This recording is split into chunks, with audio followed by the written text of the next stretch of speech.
Cleaning up after a wizard. Scrubbing the inside of a wizard's tower. I should have never taken this job. Wizards are horrid. They're bratty, they're vain, they have no self-control. They need constant attention. It's always, Sarah, do this. Sarah, do that. Sarah, scrub out the old crusty spells congealed to the inside of my cauldron. Tie my tie for me. Sweep the floor. Iron my robes, because of course I left them on the floor for the millionth time when I stumbled into bed at 3 a.m. Next he'll be asking me to scrub his arse for him when he takes another one of his 5-hour bubble baths. I mean, honestly, I wouldn't mind if he did. I know he probably uses glamour magic to look that good. On top of the makeup and the bottles of hairspray. And the bubble baths that leave the tub stained every colour of the rainbow. But he's the most beautiful man I've ever seen. Get it together, Sarah. You're the plainest girl in the village.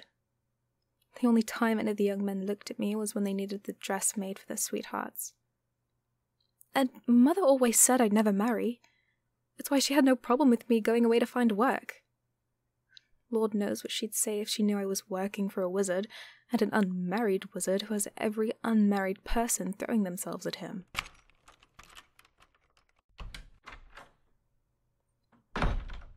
Oh, sugar honey iced tea. He's back early.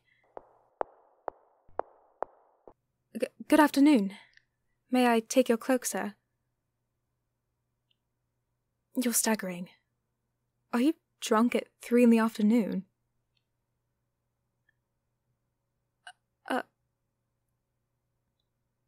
Not saying anything to defend yourself, Just toppling to the floor. Absolutely debauched of you. No, don't, please, Miss Sarah, me.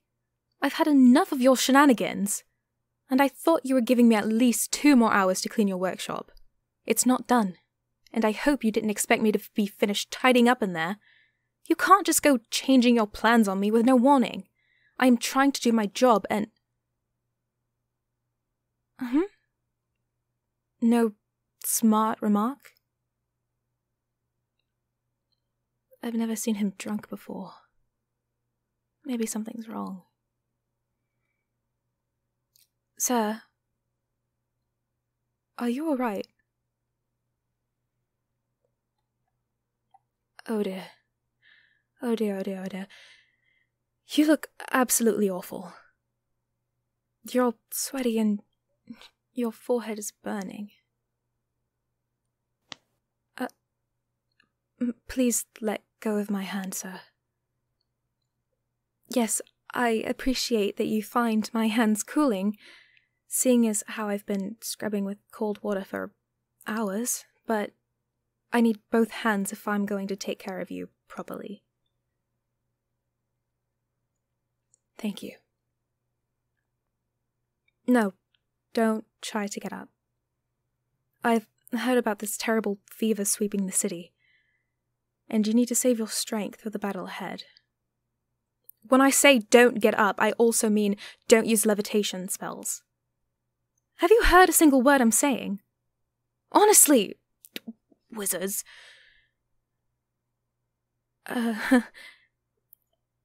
Yes, I've been previously told that I have a nice voice, although I'm not much of a singer.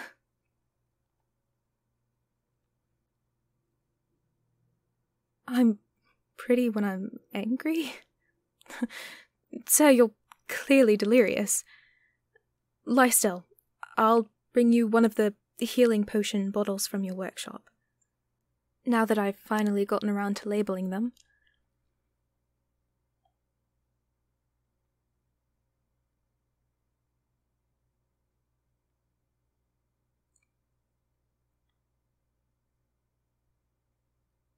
I'm back. I really hope you haven't slipped into a coma. Oh, good. You're still awake. And staring at me. Well, I'll take it. Let me help you sit up. Yes, I know the taste leaves something to be desired. Just a few more sips, please.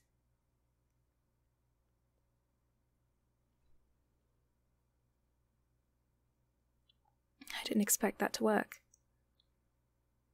We need to get your coat off. You're too warm. Arms up. Splendid. Seems like you are capable of listening to me after all. Now, first things first. How long have you felt like this? Since last night?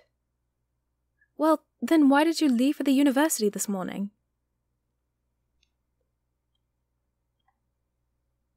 You weren't getting in my way, sir. I promise I could have cleaned with you here. Yes, I know I complain about you. Especially when I'm talking to myself.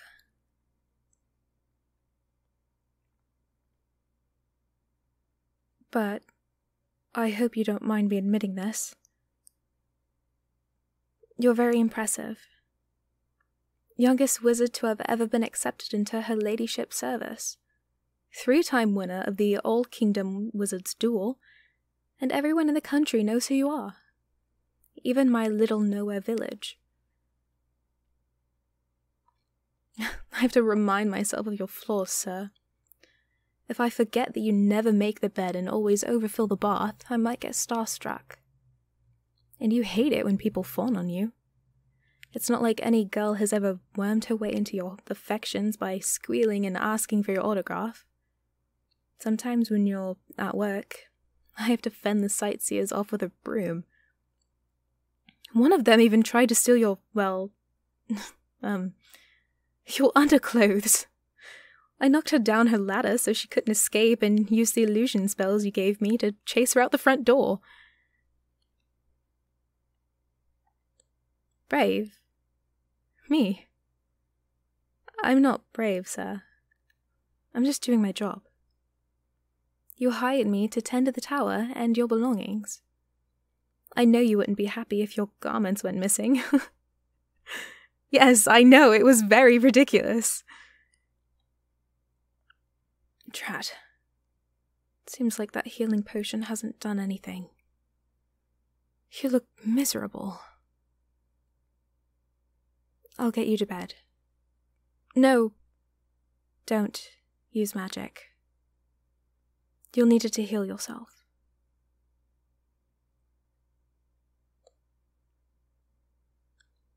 Sure, you can hold my hand if you want.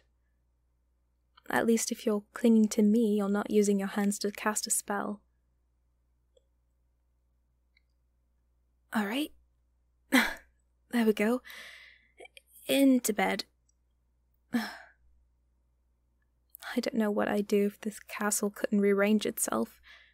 I'm too short to get you up the stairs. Just the perfect height. No. That's sweet of you, sir, but I am too short.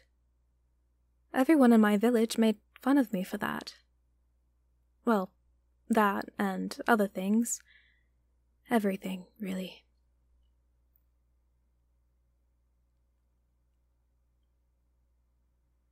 You want me to help get you settled in bed? Sure. It would be a bit informal, but as long as no one finds out, I'm alright with tucking you in. Oh, good. You can get your clothes off by yourself. All your clothes. I'll just turn away politely until you've finished undressing and gotten under the blankets. Anything else I can get you? I could run a nice cool bath with plenty of bubbles, or maybe a drink? A handkerchief?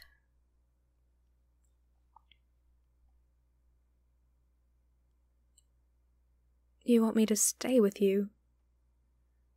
But why?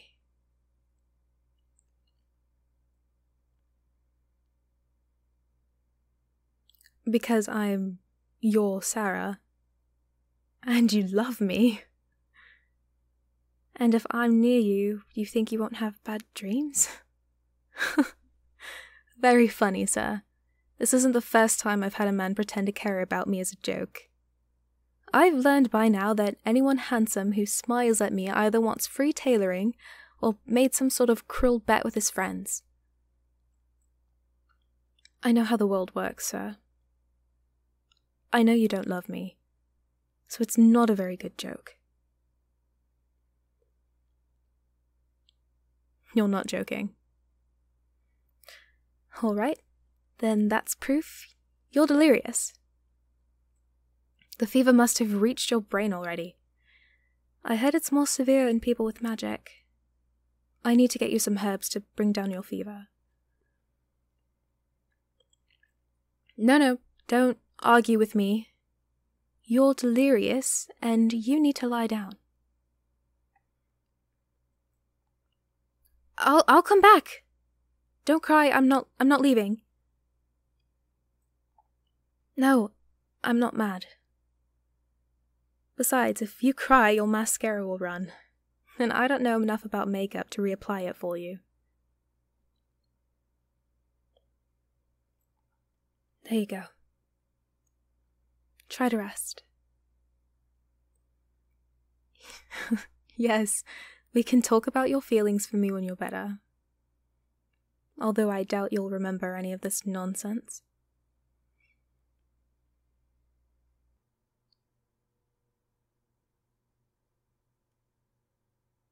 Uh-huh.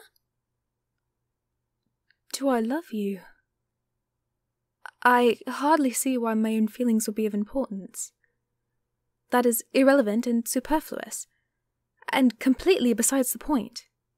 We shouldn't even be having this conversation right now. You need your rest. I'll go get some more blankets and your silk bathrobe, and make you some tea. Stay in bed. I promise I'll be right back.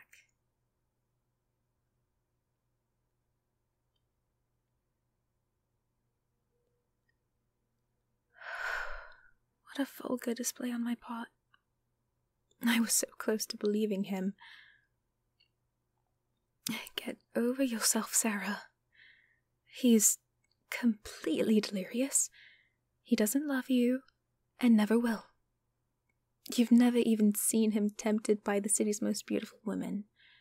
Why would he go for a plain, awkward, bossy girl in ugly clothes? No man, no person, has ever loved me. Even my own stepfamily can hardly stand me. Why should such a handsome, successful wizard be the first one to care? I need to stop whining. Stop daydreaming, and make him some tea.